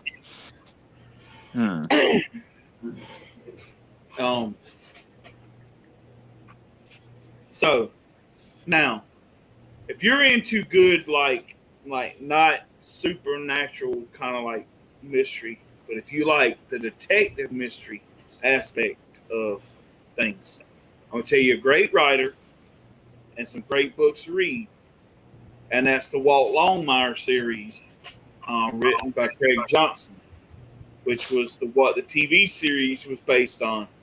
They're great detective books or whatever if you like those type of things. But I wanted to say too, like I'll give you an example, like Louis L'Amour.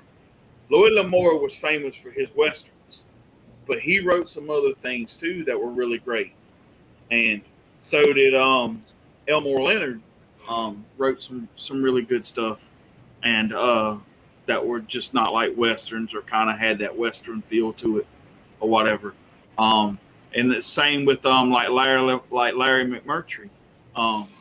He's wrote some really great stuff. That's one of the ones that he's cared for that he did that I really didn't care for was Brokeback Mountain, but you know, some people like it. I say it. I mean, no matter what, despite what I think of it, there's some people out there that enjoy that, and kudos to them if that's what they enjoy.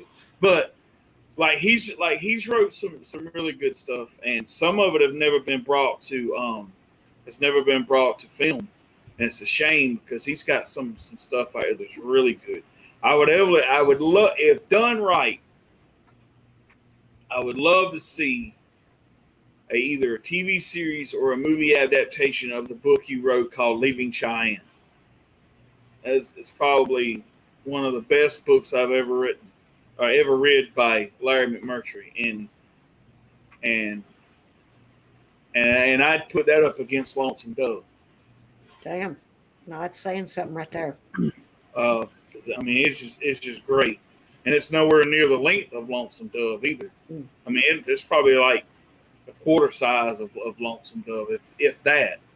But it's a great book.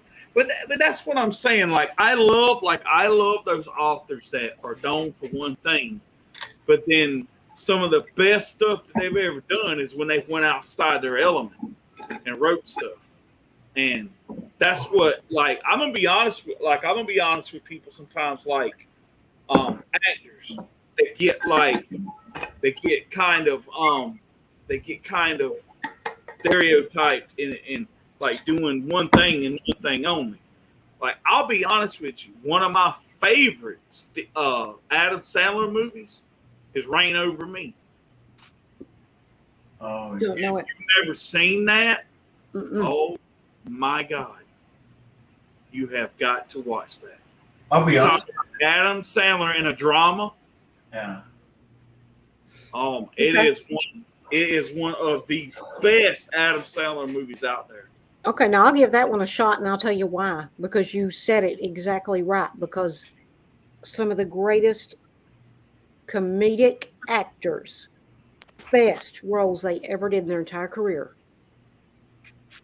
was a drama. And I can give you 2 prime examples. Robin Williams in Dead Poet Society. Yeah. And Jim Carrey in pretty much any serious role the man ever did. Like the number 23. Yeah. Oh, dear God, yes. Yeah. And I'm going to tell you another good one that Robin Williams was into, and it kind of gets overlooked, and that's actually 2. I think was it Photo Booth or something like that. 1 Hour Photo, I think, was the name of it. Oh, yeah, 1 Hour Photo. That was another one I was going to mention. God, how insane was that? And he was really good in Insomnia. That was a good movie. Kind of he played like that serial killer guy or something. Oh wait! Oh, I almost forgot. Robin Williams also was in an episode of Law and Order SVU, and he was pretty dramatic in that. I don't know if anyone's seen that, but that was a pretty dramatic role for him as well. Okay, first, to answer the question that Wild Bill had earlier, Michael Crichton is the one that wrote the Jurassic Park series. John Grisham is Grisham is the one that wrote The Firm. And Country Fan, if you liked the book, The Green Mile, you would love the movie, The Green Mile.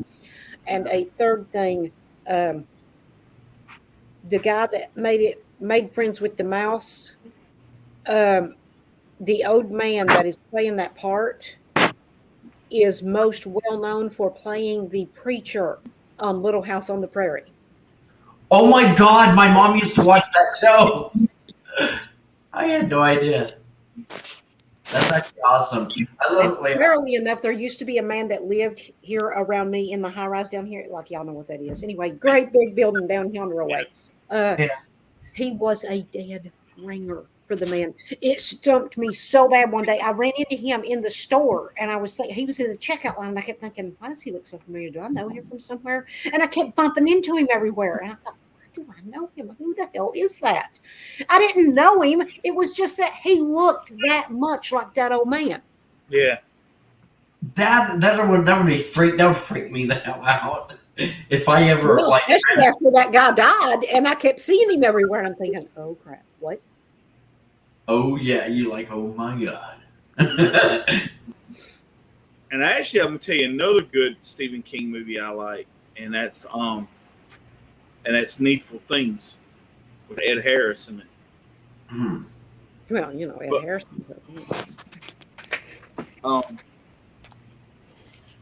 There was something else I was going to say, and I can't remember what the hell I was going to say.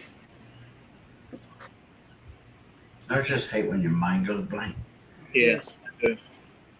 I have a question for y'all. Oh, Sure. Yeah. For those, do not hurt him. Sorry, go ahead. Do not hurt him.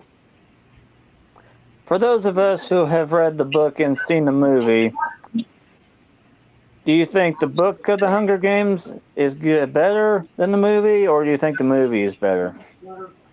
I don't know. I've never read them, so I couldn't tell you. I'm pretty sure Trish is like the biggest fan of The Hunger Games. Guys, please don't kill him. My God. Oh, that's cat food. There you go. Go under there. They can't get you. Oh, okay. Oh, now you're going to go to the other side and wait for him to come out. Smooth. I'm sorry. Do I need to mute my mic? I don't care. It's not. I'm just curious Just what you're really saying. with something. It's like, don't you dare kill him. Someone got out of his cage. Oh, it's the rabbit. And the cats Oh. are like, oh my God, a toy. Yeah. The wascally rabbit. Wascally, what's up? Hey, Wabbit. Hey, Squirty, come here. Squirmy. That's what it is. Hey, So Much. Justin had a question for you, Trish, because you can answer Okay, this. go ahead, baby. Sorry about that. Oh yeah. You're good. Since you're a big fan of the Hunger Games, Trish, Yes. which do you think is better, the books or the movie? The books, Why is that? because they changed too much in the movies. Ah, okay. And yes, I know that because I've seen them all and read them all. Yeah.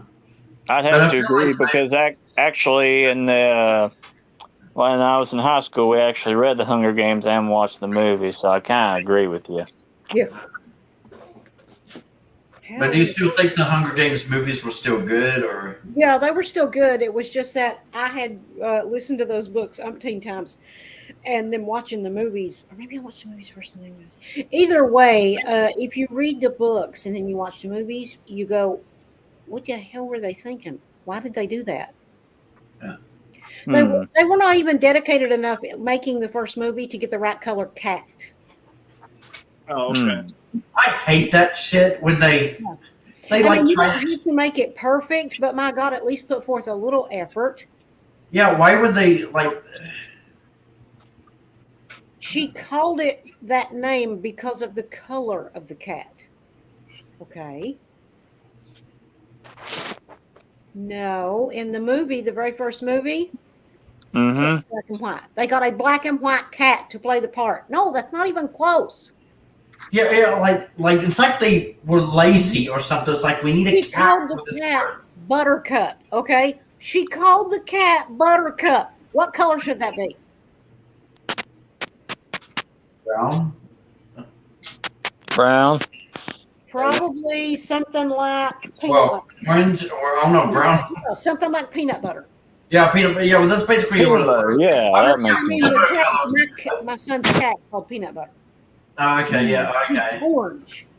Oh, orange. Yeah, brown, orange. Yeah. Yeah, that's what I was thinking of. I was thinking of like orange. Yeah, yaoi, orangey looking. Yeah, Buttercup. That's crazy. It's They got a black and white cat. I mean, come on, put forth a little effort. because like we actually had an orange tabby growing up, like me and my sisters did, and it's like actually we've had several orange tabbies. I don't know, like they should. It's you feel like it'd be easy to get your hands on an orange tabby cat. Well, the Like, fans went. No, I didn't say anything. I just went, "Huh, that's the wrong color cat." Okay, and I went on. But apparently, some fans were like, "What the hell? No, ah!" You know, and they wrote the director, producer, whoever, and were like, "You got the wrong color cat." Honest to God, by the time they made the second one, the fans had cut such a fit. They actually went back out and retest the roll and got the wrong color. I got the right color cat. wait, so they actually listened to the fans, or Yeah. like enough fans complained? That's actually kind of awesome when fans like can actually scare like a movie studio or something, and then by the time they're like working on the sequel, there's like, okay, we gotta get this just right. We cannot piss the fans off any more than we already have, or something. Exactly. Oh, and by the way, Trish, did you know that the Hunger Games has a deleted scene? Well, if I had opened my DVD, I probably would have known that, but no. It's a strip poker scene. Oh, nice. Yeah, apparently it's a deleted scene. And who's playing? I don't remember that happening in the book. I was about to say, like, did you just say strip poker? And for the record, is Jennifer involved in any way whatsoever? Yes. Oh, It's actually on YouTube. Ooh. If I can find it, I'll link it for you. But here's the question I have: All right. do they actually show anything? Yes. Okay. All right. So, Trish, Yes. I posted the trailer to that Rain Over Me movie in the Tripsters Oh, okay. chat. I'm telling you, that movie is awesome. Yeah, I think I've seen Rain Over Me, but it's been a while. That's why I couldn't remember when you were first talking about it. But Now, I definitely want to. are you done? Are you done scaring and messing with the kitties? I know you just do that to torment Peanut Butter. Wait, the rabbit actually does it to torment, like, haunt the He does cat. it to torment the shit out of peanut butter. And I know when too, there was a while there, when Stephen King, when they released The Green Mile, they actually released it in like little mini books that were kind of like a series. They did like a series with it, and I think there was like 5 or 6 books or something they did like that. And then of course you could buy the full blown novel and stuff like that. But I think my friend had the little books that they released in the series, and I think he actually had the full blown novel too.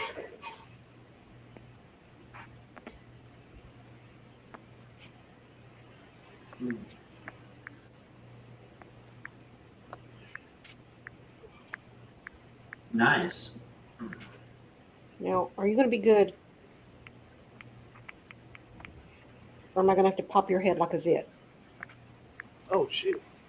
Pop your head like a zit. It sounds like something Stephen King would do. Yeah.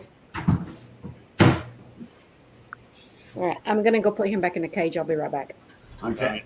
Okay, now could you stop getting out, please?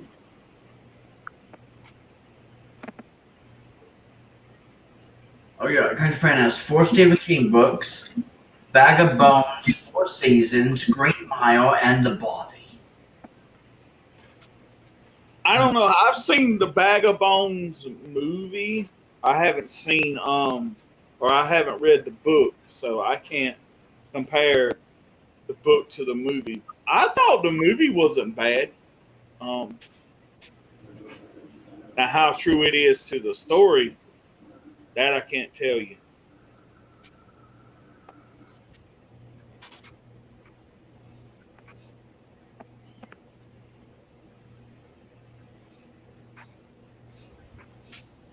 Oh, I have something to tell Trish when she gets back. I just remembered something.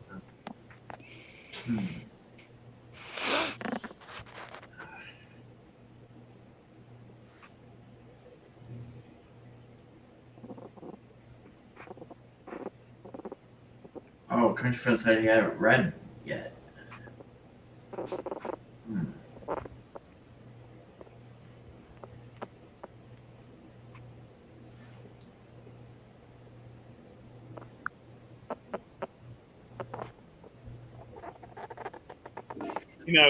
That movie by Stephen King they did called The Sale with actually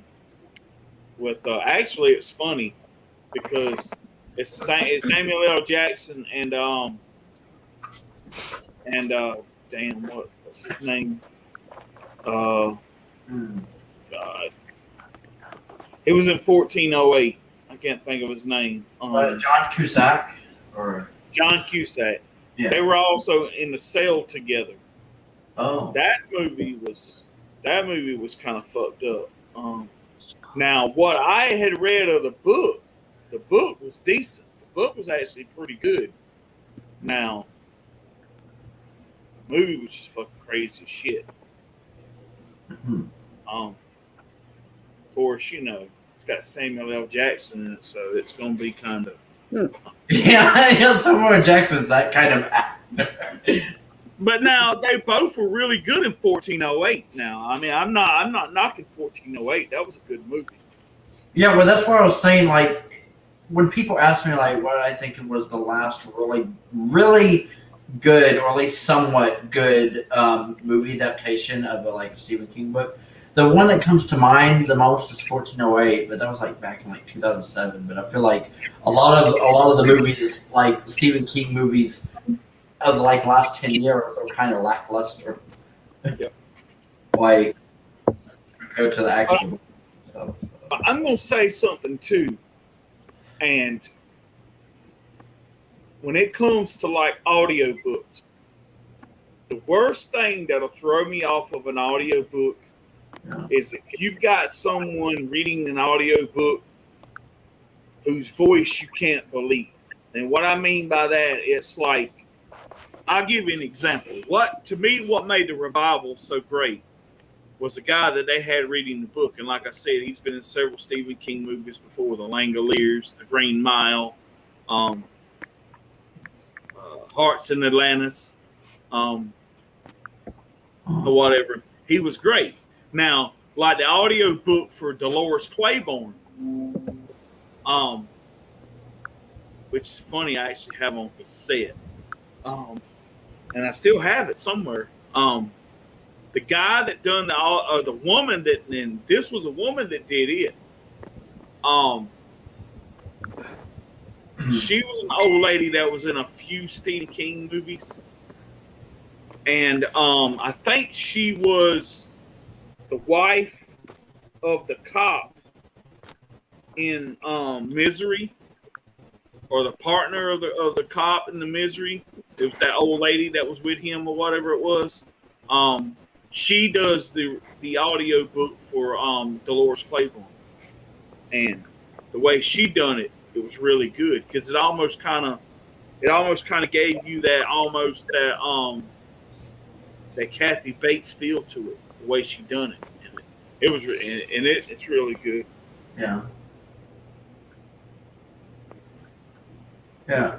I just thought of something. I don't know if any of you guys liked the movie, but this was another movie I remember watching with my mom. That was I haven't read the book yet or anything, so I can't make comparisons or anything. But another Stephen King movie that I kind of liked when it first came out. I mean, I haven't seen it in years though.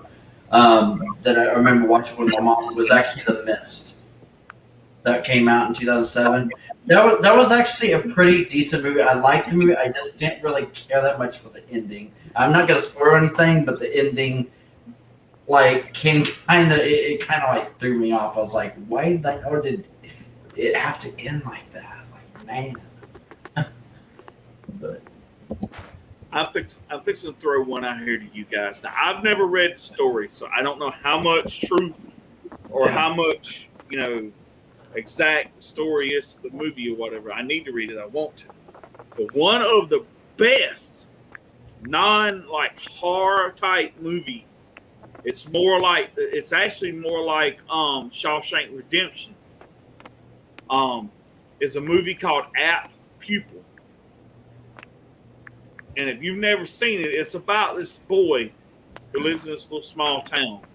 He has this really weird next door neighbor. And come to find out,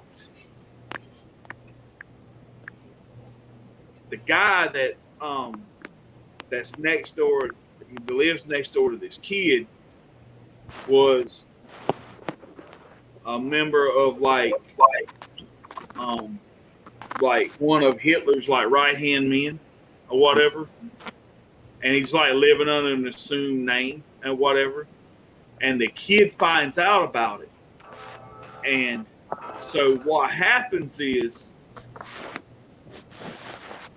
when the guy finds out that the kid knows about it, he tries to get him not to tell, and the kid makes a deal with him. He says, I'll make a deal with you. You tell me how the true history of the Holocaust went and that whole situation or whatever it is, and I won't tell anyone. But he says because the stuff they teach us, I know is bullshit. And so the guy started he says, okay, I'll do that. So he starts telling him, and he's actually sort of kind of become friends or whatever it is. And then at the end of it, if I'm not mistaken, somehow or another, the neighbors find out who he is, and he winds up being in a hospital or something. And they were going to arrest a guy or something, send him back to Germany or something. And I think at the end of it, the kid winds up helping him escape or something like that. But it's pretty good. It's called Apt Pupil, and it is really good. It's more. I would put it in kind of the same category as Shawshank Redemption. Oh. Yeah. Yeah, well, Shawshank Redemption's one of is bad. Yeah.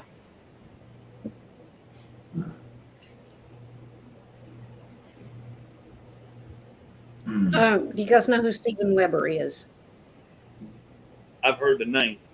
Yeah, I Okay. think I've heard that. If you ever saw a TV show back in, I'm going to say the 90s, I think it was, called Wings on NBC.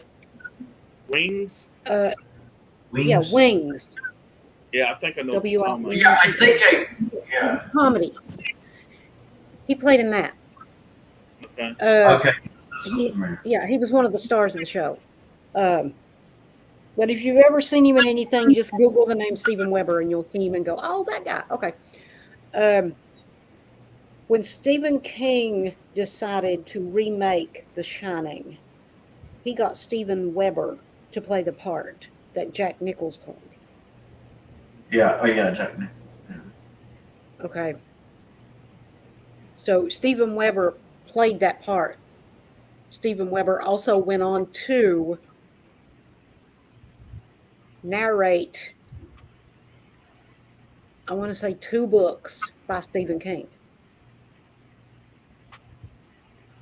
He has a good voice for doing book narration. He did It Okay. and If It Bleeds. Wow. Nice.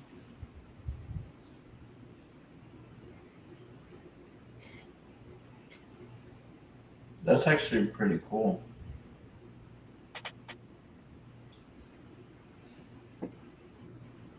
He was so goofy, though, on Wings, because he was the goofy one, not the serious one.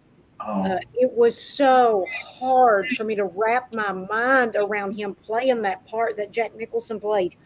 Oh my God, for him to play the crazy, insane, possessed, whatever the hell you want to call it, Johnny character. Yeah. After seeing him be goofy for all those years and then see him do that role, oh, it was so hard to wrap my mind around it. Yeah. See, that's the thing. It's crazy when, like, I guess where I know you said that he was like the goofy character on that show, and I don't know if he's most familiar with doing like comedy, or like if when he did like the remake of The Shining, if that was like his first serious role, or It's the first serious role I had seen him in, but he's done several serious roles since then, so I'm guessing he can do either. okay. The reason why is because I was gonna say, like, if he was like a serious actor, but then he did a goofy role or something, I can understand why. I think that would shock people because, but it already shocks people when a comedy actor actually does a serious role and then they actually pull it off. Okay, have a good night, country fan. Yeah, good night, country fan. Hi, But- country. But I find that fascinating. Like, even back when we were talking about like Robin Williams and Jim Carrey earlier, one thing that Jim Carrey, not many people knew this, but Jim Carrey was actually worried, like a lot during his career, that he was going to get typecasted because of the roles he was playing back in the '90s, like The Mask, Dumb and Dumber, Ace Ventura, Yeah. Like he was worried about getting typecast. That's one reason why he rarely ever did sequels. He's only done sequels like to certain movies, like I think like on 2 franchises. I know Ace Ventura was one of them, but he rarely ever does sequels because he doesn't want to be typecast as that character that he played. Well, you know, Stephen King don't write sequels. Yeah. I mean, Yeah. he's got that, well, if you think about it, he's got that one, oh God, the Tower series. Oh yeah. But he's had that running Dark for Tower. the Yeah. Dark Towers. Thank you. Yeah. But that's not really sequel. That's just a whole entire series that Yeah. he continues to write. But as far as his big books, like oh God, Carrie. Yeah. My mind is going blank. Dear God Almighty. Uh, Okay, well, Shining. The Shining. I mean, all of his biggest books. He never wrote a sequel until, oh God, when did it come out? Wild Bill, was it 3 years ago? I think so. About 3 years ago. Huh. And as old as The Shining was, he finally sat down and wrote a sequel to it. and that's the first time he'd ever done that. Oh yeah. Well, And it was freaking awesome. Yeah, baby. Well, I was reading on Stephen King's website earlier that some people asked him, did he think he'd ever do any sequels to any of his books? And he said, yeah, he's actually got several books that he wants to do sequels to. So, Nice. Oh, So, I wow. want to know which ones. I want to know which ones they are. Yeah. but, I was going to tell you, I don't know if y'all are kind of into like the X-Men movies or anything like that. But Yes, please. Oh, did you say yeah, please? okay, the first X-Men movie, the one with Hugh Jackman in it, Oh God, yes. the very first one, the guy in that movie that played Sabretooth Uh-huh. is the guy that plays Mike Myers in Rob Zombie's Halloween. Oh. No freaking way. He played Cotton Weary in the Scream movies. And he was also in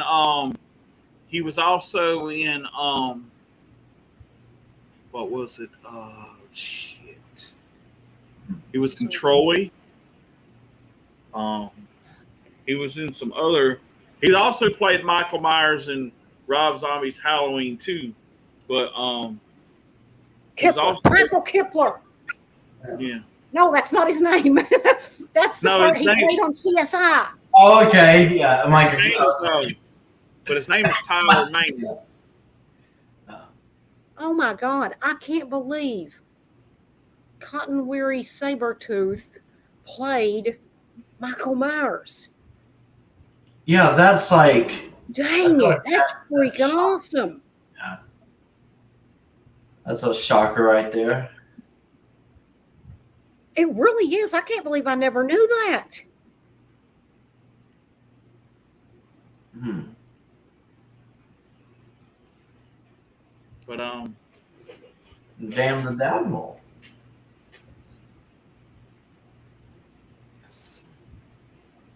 But I think that having a sequel to some of his books would be really cool. Other than Doctor Sleep. But then again, like I said, they'd probably fuck them up. So I don't know if that's a good thing or a bad thing, or what if they did movie adaptations of. Yeah, the movie they messed it up bad, but the book, Stephen King did an absolutely fantastic job on that book, and I think, well, Bill, if you read it, if you've not already, I think you'll agree. It's okay if you don't agree, but in my opinion, I think he did it justice. I think he freaking nailed it. Oh yeah, that's one. What? That's one that I want to dive into here as soon as I get my books back from my sister's house or whatever. But Yeah, I can't wait to see your Stephen King collection, Wild Bill. Oh yeah. Mine's mostly digital as far as my Stephen King collection, Yeah. and it's mostly just boogers. Most of mine are hardbacks. Yeah. I got a few. I like the books. I like the books that have either a monster booger of some kind or the unexplained, like for instance, the Green Mile. That's unexplained, but fascinating. See, I like that. I don't like some of his other stories that are 100,000 mile long. They're doorstop books, and they've got so much filler. It's pathetic, and you're just like, dear God, no, I'm not doing it. No. Yeah. I've never read Sale. It's like, no. Yeah. Yeah. I feel like you're really picky when it comes to your Stephen King.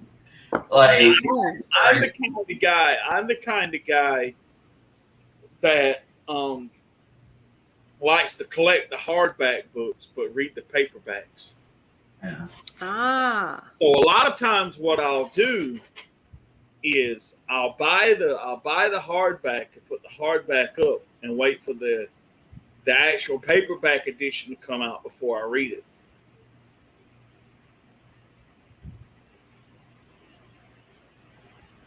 Everything okay, Trish? Uh-huh. You looks like you're hearing voices. No, I'm hearing noises. There's a slight possibility that Houdini got away again, but then again, it could have been one of the cats. Anyway, Okay. Happy about it? oh yeah, Oh dang, it's after 10 o'clock, ain't it? is it? Yes. Yeah, how long are you going tonight, Wild Bill? I probably should go here in just a little bit because I got to work in the morning. Oh God. Okay. Yeah, I was going to ask you about if you had work tomorrow. Yeah, unfortunately. Yeah, you said that another day, another dollar. I know, right? All right, But, well, Yeah, but before we wrap things up, I did want to tell something to Trish though. You may not know this, but I do have some news. But tomorrow, Netflix is going to drop the trailer for a new Britney Spears documentary. really? Yeah, like another documentary is coming out about Britney Spears, but Netflix. See, Hulu did their own with the New York Times affirming Britney Spears that premiered earlier this year. That one of your favorite podcasts, actually did episodes on them. Mhm. But now Netflix is like kind of doing their own thing, and the name of the documentary is actually Britney versus Spears. Which I think is interesting because it's basically Britney. It's basically saying Britney is she's basically versing her whole family, like, which I think is cool. But yeah, they're dropping the trailer tomorrow, and it's suspected, or I guess it's rumored that it will be released like on the 28th of this month, September 28th, which is actually kind of cool. Crazy at the same time because Britney's next court date is actually the 29th. So Netflix is really going to drop a Britney documentary, probably expose a lot of shit about her conservatorship the day before her next hearing. So I actually think that's actually a smart move because I don't know what they're going to expose or what's in the documentary, but that's kind of cool that they're going to release it like the day before her next. Oh yeah. So yeah, I just thought I'd mention that. I'll definitely send you the trailer when they drop it tomorrow. But since I know you have Netflix, I was like, oh yeah, Trish is probably gonna want to see this. Yes, please. Yeah. Yeah. So yeah, before we wrap things up, I guess I'll just say it right now. # Free Britney. There we That's go. right. Yeah. Hmm. Awesome. Well, Yeah. anybody want to say their goodbyes? Alrighty, Right. well, Wabill, Sign off from thank you. you. Thank you, Wabill, for letting me join. Yep. This actually helped me feel better. Awesome. Rough day. Anyway, moving on. That is going to do it for me for now. Happy birthday, Stephen King. This is Ice Pet's Queen, and I am tripping out. But yeah, it's been your favorite chipmunk boy Alvin here. Thank you for letting me in your stream tonight, Wild Bill, and a special happy birthday to the king of horror, Stephen King, and actually one of the greatest writers of all time. I mean, I feel like it's unanimous at this point, as much as we mentioned it tonight. But yeah, that's gonna do it for me for now. Don't forget to stay giggity, everybody, and. Since it's Wild Bill stream, I won't say what I usually say next, but I'll just say, I am monkey out, players. You got anything you want to say, Justin? Good night, and remember, Taylor sucks and Luke Combs rules. Awesome. Well, I just want to say thank you, everybody, for showing up tonight. Thanks for being on screen, giving me somebody to talk to and hang out with and all that good stuff. But I want to say happy 74th birthday to Stephen King. Thank you for your inspiration, your wonderful stories, and just the mind that you have.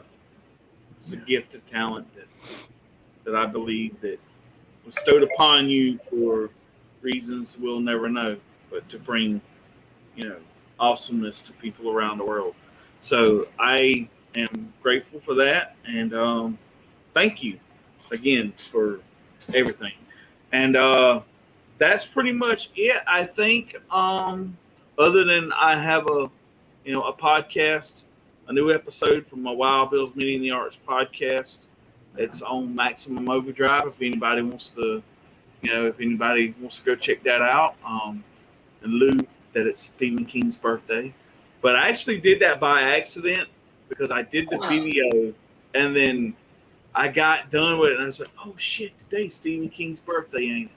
And I was like, so I would have mentioned it in the thing if I didn't, if I'd have remembered. But I was like, oh well. So, but that's it. And everybody have a good day tomorrow, and I'll talk to y'all later. Yeah.